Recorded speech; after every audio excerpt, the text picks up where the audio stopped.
Hello， 大家好，歡迎嚟到地道香港。今日咧就想同大家講一講，就係呢個房署又一力作，就係有證有據嘅情況底下咧，就唔向一啲違規嘅租戶咧去執法扣分。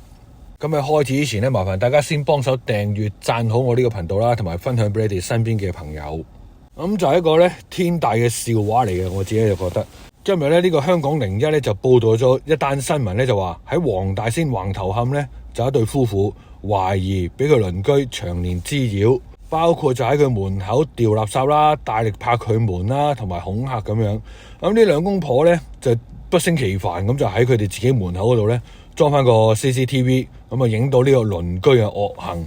就將呢條片咧就交俾房署，就要求房署咧向呢個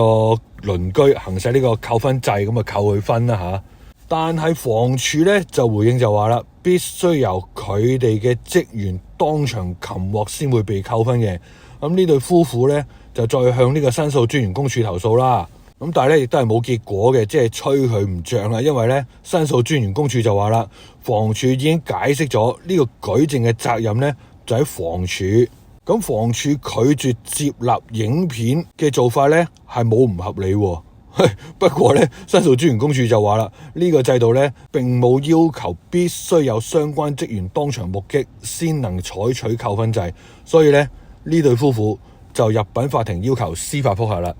咁如果我哋嘅鄰居咧真係咁另類嘅話咧，都真係幾攞命嘅，真係唔好話好似呢單咁樣啦，拍門啊、掉垃圾啊咁樣嗰啲，甚至乎得閒喺屋企大叫啊！佢大力閂佢自己道門啊，又或者喺門口食煙吹咗啲煙味入屋咁樣咧，作為佢嘅鄰居咧，其實咧都好無助嘅。無論你買樓又好，租呢啲公屋都好，咁對住呢啲鄰居咧，都唔係話一時三刻就話喂話搬就搬噶嘛。咁呢啲咧真係好依賴管理公司去幫手調停啦，即係勸喻翻佢哋喂唔好隨處掉垃圾啊咁樣。始終大家鄰居朝見口晚見面咁樣，唔通下下我拍翻你門咩？一陣間個鄰居又話哇咁小事你都忍受唔到嘅，咁啊繼續去做呢啲咁嘅黑人憎行為咁樣，咁啊係真係好需要咧呢啲管理處啊、房屋處啊去做一個中間嘅調停人啊。咁同埋咧就要善用呢個扣分制度，唔好話俾啲真係有問題嘅租戶咧影響到其他正常嘅租戶啊嘛。咁就始終有啲人啊真係屢勸不改啊咁樣噶嘛，咁就善用呢一個扣分制度，起碼都扣到佢差唔多夠分或者扣滿分嘅時候，拚佢走咯，起碼唔好影響到人啊嘛。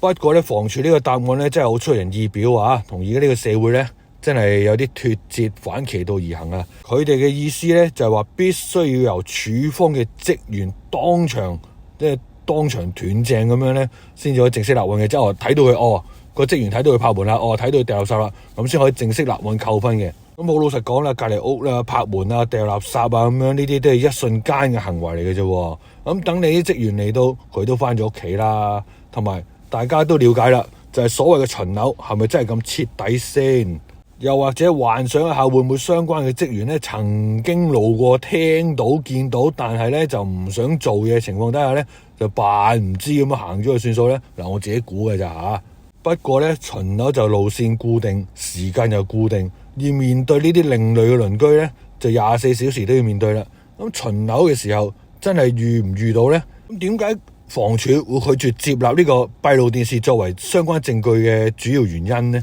咁我就自己估計啦，就因為咧，真係近年咧，先至多人喺屋企門口咧裝翻個 CCTV 嘅啫。過往如果喺公屋上邊有一啲住戶有啲違法嘅行為咧，真係靠舉報嘅啫，但係為咗保障翻大家嘅權益啦，即係唔通阿豬阿狗走嚟話，哇！我見到佢喺走廊掉垃圾喎，喂！我見佢喺走廊小便喎，我見到佢喺走廊度大叫喎，咁樣，咁到頭來口同鼻拗嘅啫嘛，咁啊即係為咗保護翻嗰個被投訴者嘅權益咧，同埋成件事嘅公平性，所以亦都授權呢一啲房署嘅職員眼見就係證據。咁呢一個咧就係一個好大嘅權限咧，去保障到被投訴嘅嗰一方咧，唔好俾人誣告啦。但係就估唔到咧，到咗今時今日，俾人攞咗嚟做呢個灰色地帶法律罅，定還是係有啲人唔想做嘅原因呢？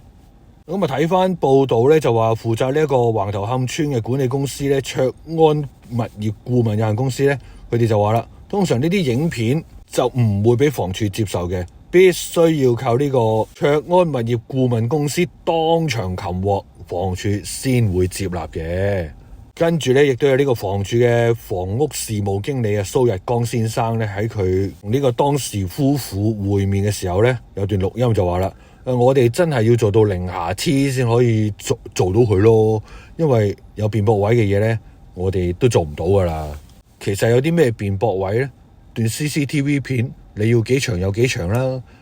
我 cut 頭 cut 尾俾你睇重點，但係你話喂，我想睇翻前傳喎，我咪俾翻你慢慢睇咯。咁你隔離個鄰居掉垃圾喺我門口，咁啊好明顯係個動作嚟噶啦。咁仲有啲咩辯駁咧？佢走嚟大力拍我門，都係個動作嚟噶啦。即係有時咧拗頭都諗唔明佢哋嘅邏輯係乜嘢嚟嘅。咁啊後來咧都發信咧就話喺公眾地方發生嘅不當行為咧，應該由執行相關職務人員當場發現目擊及認出，先能夠成立個案及扣分。咁呢一句說話呢，就證明咗我頭先嘅推斷啦。就係呢，當時 CCTV 唔盛行嘅嗰個年代呢，為咗保障一啲被告呢，喺一啲事情上面被誣告啊，所以呢，就授權俾呢啲職員去做一個證供證人。但係就偏偏估唔到呢，到咗今時今日呢個資訊發達嘅時代呢，俾房署嘅呢一班人成為咗逃避工作嘅藉口。咁啊，而家警務處成日都話啦，憑佢哋嗰個養眼計劃已經破咗好多案啦，違例泊車啊、超速啊，都靠呢啲錄影啊、影相啊去做證據噶啦。咁如果以房署嘅原則，佢哋嘅理解去做嘅話呢，咁啊有好多件案件呢都唔能夠立案，告唔到上法庭噶咯。起碼每一次賊人犯案嘅時候呢，都要有一個探員親身目擊見到作為證人做證供，咁先至可以做到嘢噶。咁喺呢度呢，我哋真係可以睇到呢，政府部門嗰個政策嘅僵化，做又36，唔做又36啊，曲解條例愚弄市民嘅呢啲咁嘅操作啊，真係好希望呢一次呢個司法覆核係成功咁推翻到房署嘅呢啲咁嘅講法啦，同埋呢係一條大棒駁落去政府嘅官僚主義嗰度，令到呢一班公務員呢真係認真咁樣做翻佢哋應該要做嘅嘢啊，而唔係翻工等放工啊。好啦，今集嘅內容咧就嚟到呢度啦，多謝大家收聽，亦都希望大家可以幫手訂閱、讚好我呢個頻道啦，同埋分享俾你哋身邊嘅朋友。咁下次我哋再有新嘅話題咧，再一齊討論啦，拜拜。